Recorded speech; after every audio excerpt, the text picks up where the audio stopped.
Senor, I don't know no Farid. I was just lying. I'm gonna slit your throat.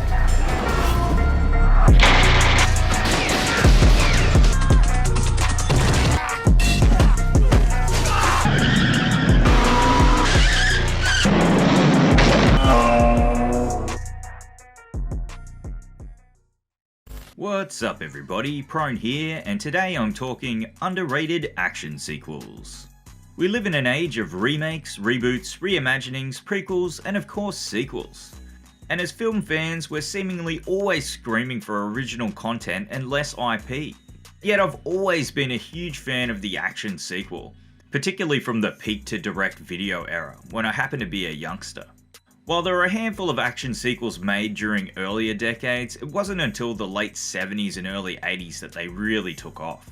The love of the genre in general, and the rise of both the action blockbuster sequel and the video store market playing a major role in their popularity. And it wasn't just big franchises and major studios either. Smaller ones like Canon, Empire, PM Entertainment, they were churning them out. And in some cases, even when the original films weren't that successful. Slinger's back with a vengeance. One thing that I noticed when doing my research is that while a lot of major action IP sequels may not be critically acclaimed, they certainly are very acclaimed online.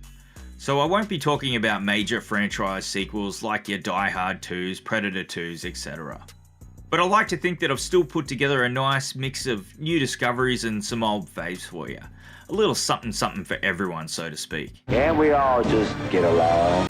RoboCop 2.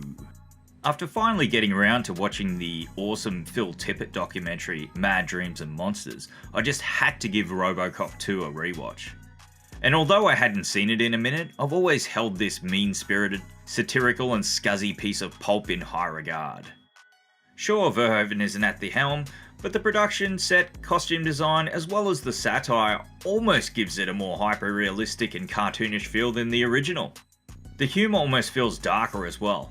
It may not have the extreme gore of the first, but it's still very violent and at times unpleasant representation of a futuristic, dystopian society, the kid being a great example. Come on, Duffy.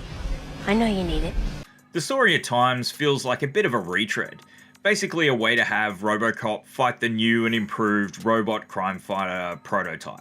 But hey, this is an action sequels list, not an underrated narratives list.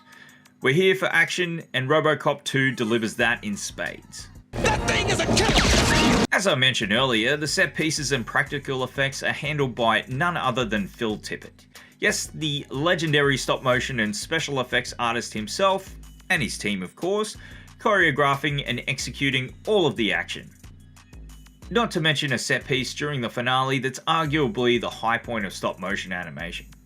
And if that isn't enough to get you excited, we've got Prone's Pick's favourite Tom Noonan as the nuke-addicted, maniacal villain Kane, who just happens to look like the long-lost member of Four Non-Blondes for some reason. What's going on? Extraction 2. Whilst I liked most of the action in the first film, it was just so serious and dour tonally that I didn't really vibe with it. The sequel kind of amends that issue by leaning into the absurdity of the dramatic moments and ramping up the action big time. It feels funnier as well, and tonally more like an old school action sequel from the 80s or 90s. I enjoyed the cast additions of Olga Kurylenko, Idris Elba, always welcome. Having ex-MMA fighter Megan Anderson in some of the fight scenes I think was a nice addition. And as far as Western action films go, the set pieces and fight choreography, it's at an extremely high level. Director Sam Hargrave and his background as a stuntman and coordinator, the obvious reason as to why everything looks so spectacular.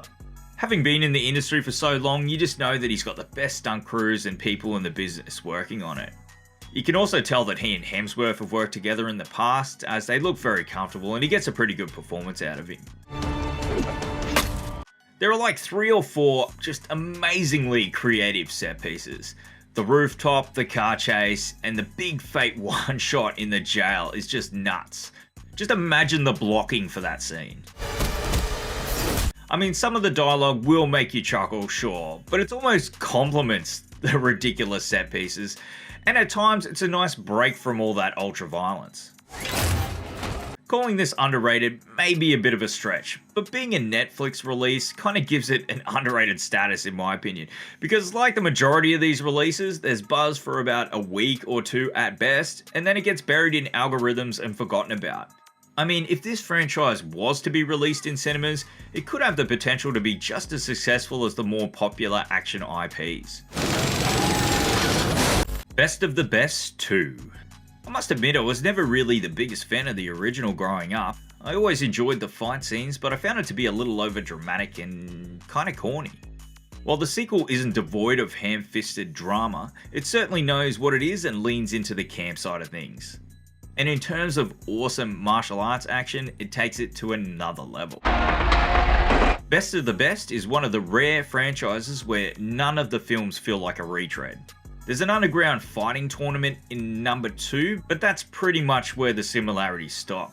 And instead of a sanctioned world championship tournament, we get an underground tournament with no weight classes where losing pretty much equals death.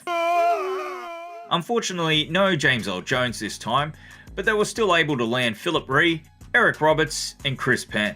One of the main villains is played by Wayne Newton of all people, who does his best Richard Dawson from The Running Man impersonation.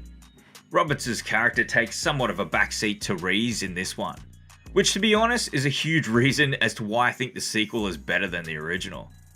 And that's no shade to Roberts either, who's in great shape and is admirable in his fight scenes. It's just that, well, Philip Rhee's an absolute machine, and his training and physical ability allows for a more believable lead in a martial arts film. Another cast member that I just have to mention is Sonny Landham. He plays a kind of broken sensei type. His character randomly fought the main bad guy for some reason, and then he ends up training the guys on a farm during the middle of the film. A totally unexpected but amazing fight training sequence montage that I just did not see coming. Prepared to die. The action scenes in this sequel kick serious ass. There's plenty of elaborate fight choreography, loads of explosions, a plethora of shootouts, insane finale, and of course a bunch of homoerotic training montages. In other words, it scratches all of my action itches. So yeah, Best of the Best 2, what a pleasant surprise, definitely one of my favourite discoveries / rediscoveries so far this year. Too Fast, Too Furious. I know, but when was the last time you actually watched this? I remember feeling similar about it before my long overdue revisit, and believe me when I tell you that this sequel is an absolute banger, and one of the better films in the franchise. Wait, what? No Vin Diesel? No problem. Tyrese gets clowned a lot these days, but he's great in this and he has a natural chemistry with Walker. I mean, their backstory is kind of rubbish, but their shit talk is great. You know what I'm saying. And they both look rad driving ridiculous cars, which they do aplenty. Whilst not reaching the levels of absurdity of the later films, this sequel still feels far from being grounded.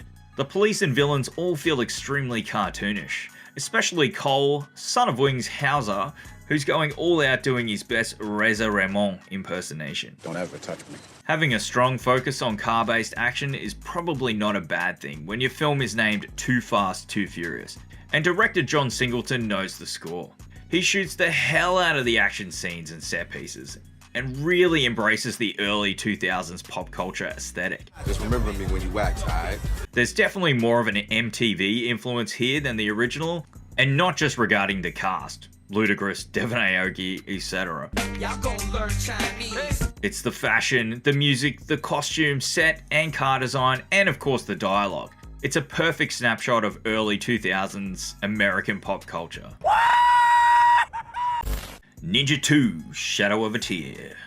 Now, I almost didn't pick this one for a couple of reasons. One being that I spoke about one of the fight scenes in depth on the underrated fight scenes episode, and I know that the film has quite the reputation amongst martial arts and DTV fans as well.